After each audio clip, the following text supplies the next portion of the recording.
What if the habits you repeat quietly without drama or extremes are the ones that decide how long and how clearly you live? I am 102 years old now, and when people ask me for my secret, they often expect something exotic, a special food, a miracle supplement, a dramatic sacrifice.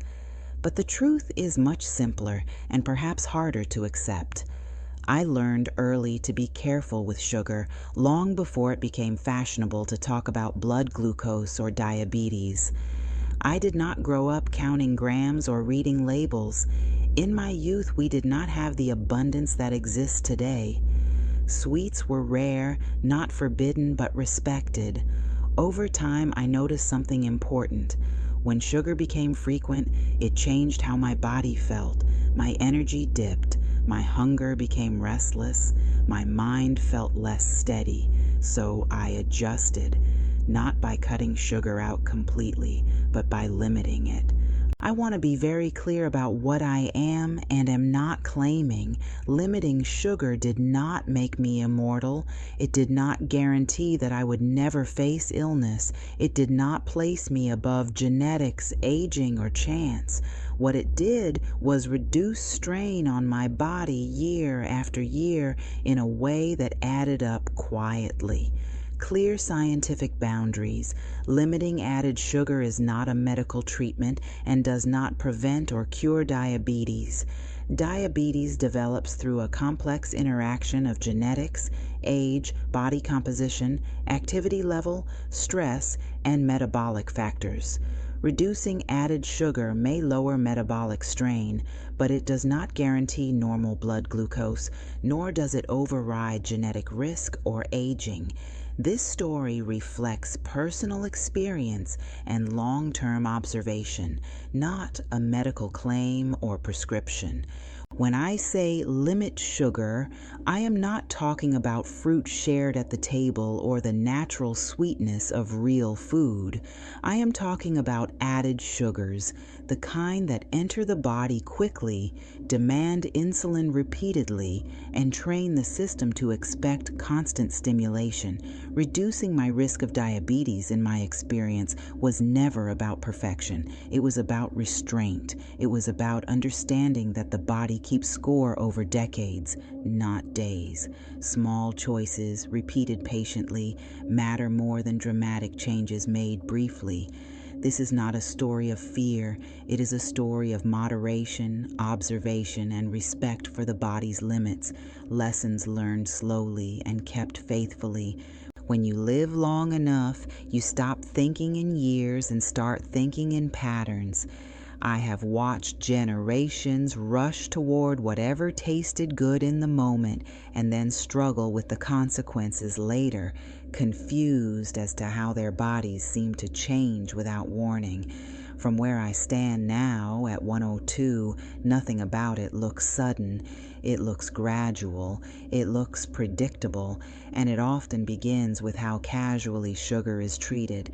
In my middle years, long before diabetes became common dinner table conversation, I saw friends grow tired in ways that rest did not fix.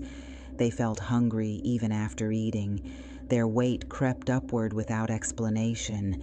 Doctors used softer words then, but the pattern was there. Blood sugar did not rise overnight. It was trained to rise.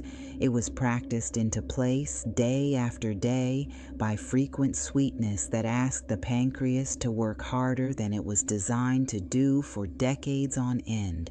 What most people misunderstand is that sugar does not harm through drama. It does not arrive like poison. It arrives politely. It hides in breakfast, in drinks, in snacks meant to keep you going.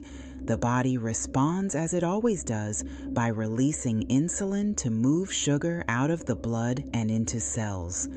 That system works beautifully when demands are reasonable, but when sugar becomes constant, the body adapts by dulling its sensitivity. Insulin must shout louder. Cells listen less.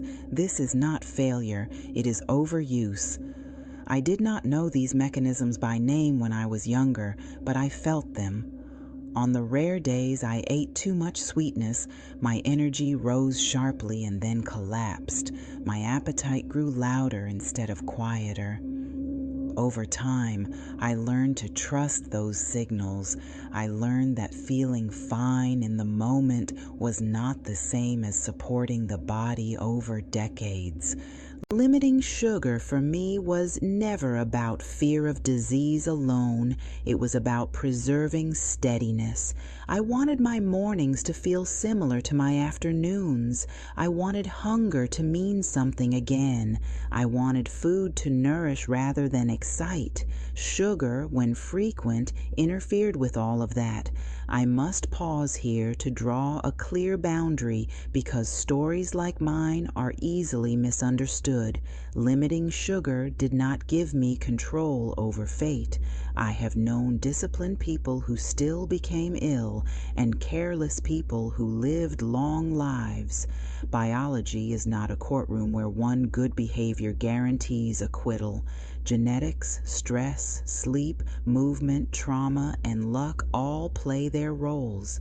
What limiting sugar does is reduce one major, modifiable strain on the system. Nothing more, nothing less. Another confusion I see often is the belief that all sugar is equal. It is not. The sweetness in whole fruit arrives wrapped in fiber, water, and time. It asks the body to work slowly. Added sugars arrive stripped of context. They rush, they spike, they repeat. I never feared fruit. I feared habits that trained my body to expect sweetness every few hours. As the decades passed, my relationship with food became quieter. I stopped eating for entertainment. I ate to support my body so it could carry me through work, grief, joy, and responsibility. Sugar had a place, but it was a small one. A slice of cake at a celebration, a spoon of honey when needed, not a daily companion. I watched others struggle with the idea of moderation because moderation requires attention. Elimination is simpler. Excess is easier. Limiting sugar asks you to notice how often you reach for sweetness without hunger. It asks you to tolerate moments of neutrality when food is just food and not comfort or reward.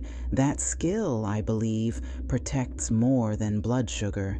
It protects judgment. Diabetes, when it appears, is not a moral failure. It is not proof of weakness. It is the result of many forces converging over time. But reducing added sugar reduces the frequency with which the body is forced into high insulin states. It gives the system breathing room. Over decades, that breathing room matters. Now, at this age, my blood sugar remains stable not because I was perfect, but because I was consistent. I did not chase trends. I did not punish myself for indulgence. I returned again and again to restraint. The body remembers that kind of loyalty. This part of my story is not meant to frighten you. It is meant to slow you down, to invite you to think in spans longer than a week or a year. Sugar trains the body quickly. Discipline trains it slowly. But what is trained slowly lasts longer. In the next part, I will speak about the emotional side of sugar, how it became a substitute for rest, comfort, and meaning in modern life, and how learning to limit it changed not just my health, but my relationship with myself. As I grew older, I realized that sugar was never just about taste. It was about feeling. It was about comfort when the day had been long, reward when something difficult was finished, and distraction when silence felt uncomfortable. Long before people spoke openly about emotional eating, I watched how sweetness quietly replaced rest, reflection, and sometimes even human connection. In my earlier years, sugar appeared most often when life felt crowded. Busy days invited quick pleasures. Stress made the body ask for relief, and sugar answered faster than sleep or stillness ever could. The problem was not the sweetness itself, but the pattern it created. Relief came quickly, but it faded just as fast, leaving the same tension behind, sometimes heavier than before. What I learned, slowly and without drama, was that limiting sugar forced me to face other needs. When I did not reach automatically for something sweet, I noticed what was actually missing. Sometimes it was rest, sometimes it was water, sometimes it was company, and sometimes it was simply the permission to feel tired without fixing it. This mattered more than I understood at the time. Constant sugar does not just train the body, it trains the mind. It teaches you that discomfort should be softened immediately rather than understood. Over decades, that habit weakens patience. It makes the body noisy and the mind restless. By limiting sugar, I unknowingly practiced tolerance for hunger, for boredom, for emotional quiet. Those skills became just as valuable as stable blood sugar. I want to say something carefully here. Sugar is not evil. Pleasure is not sinful. Celebration has its place. But when sweetness becomes a tool for emotional regulation, the body pays interest on that loan. Insulin rises. Appetite becomes confused, energy fluctuates, and slowly the line between hunger and habit disappears.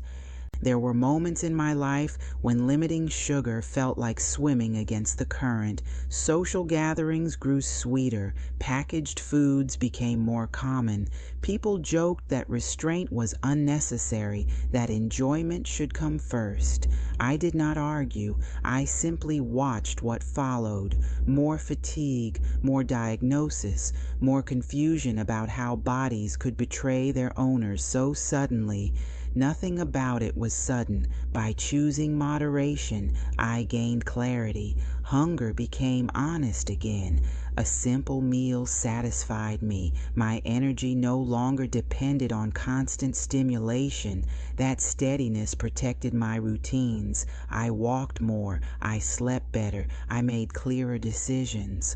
All of these factors work together, quietly influencing diabetes risk far more effectively than any single heroic act. It is important to repeat the boundary here because emotion can turn stories like mine into exaggeration. Limiting sugar did not grant me emotional mastery. I still grieved, I still worried, I still reached for comfort, but I learned to ask for comfort in ways that did not tax my body endlessly. A walk, a conversation, a pause, these cost less in the long run. As the years passed, doctors began explaining what I had already observed. Chronic high sugar intake keeps insulin elevated. Elevated insulin encourages fat storage. Insulin resistance often develops gradually over time. But behind those clinical words lies behavior, small choices made repeatedly under emotional pressure.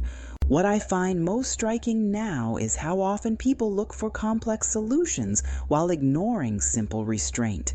They search for special foods, supplements, or extreme plans. Yet the quiet act of limiting added sugar, of choosing less, not none, remains one of the most effective ways to lower long-term metabolic stress. At 102, I do not measure success by numbers alone. I measure it by ease. Ease of movement, ease of appetite, ease of waking and sleeping.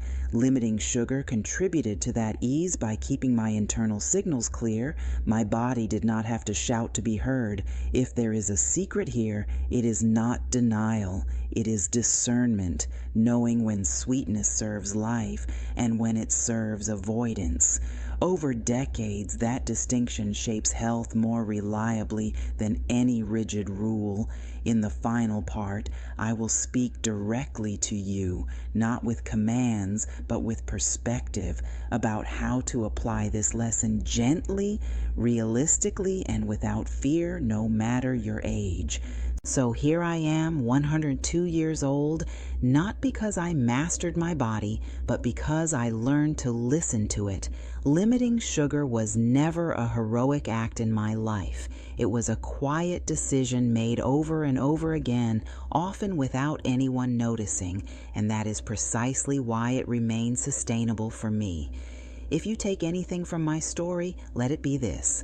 Avoiding diabetes is not about fear, punishment, or perfection.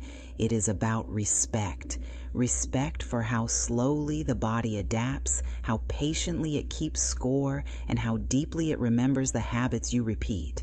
Sugar, when limited, returns to its rightful place as an occasional pleasure, not a daily demand. I cannot promise you outcomes. No one honest can. Limiting sugar will not cancel genetics, erase aging, or guarantee immunity from illness. What it can do is lower the constant pressure placed on your system. It can give your metabolism room to breathe. Over years, that room becomes resilience. Begin gently. Notice how often sweetness appears without hunger. Notice how your energy feels when you choose restraint instead of stimulation. Do not aim for elimination. Aim for awareness. The body responds best to kindness practiced consistently. At my age, I have learned that the longest lives are not built from dramatic changes, but from faithful ones. The smallest decisions, repeated with care, shape the largest outcomes. If this perspective helped you, take a moment to support this space. Like the video, subscribe to the channel, and stay with us. These stories exist to slow the world down just enough for wisdom to be heard.